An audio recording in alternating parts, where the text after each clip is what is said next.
Sharper Point Commentary, presented by Schwartz Laser Eye Center. Last Thursday, a man set to be put to death in Texas for killing his 2-year-old daughter was given an unusual reprieve.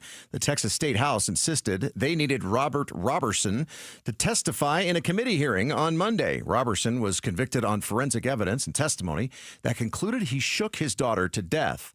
Something we hear about so much in our society that it actually has a name, shaken baby syndrome.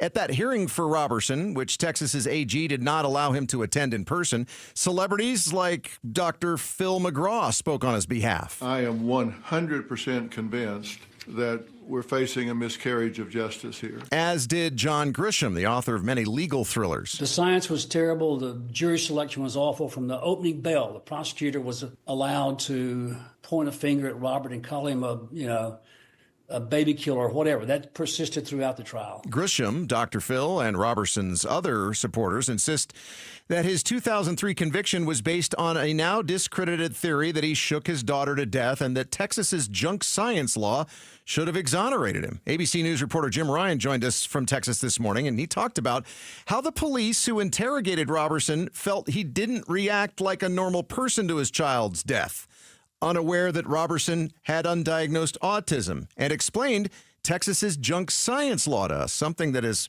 worked in other cases to get convictions overturned. It's happened over and over again that people who were convicted of shaken baby murders had been exonerated based on that law. What do you do, though, if a conviction is overturned, but the punishment's been carried out? It's one thing if part of a years-long prison sentence has gone by before we realize that our justice system didn't get it right and we need to release somebody from state's custody. It's a whole other end to a story, though, if we realize we made a mistake and the wrongly convicted's life has been ended. Almost immediately after taking office, Governor Katie Hobbs used her gubernatorial powers to pause Arizona's death penalty.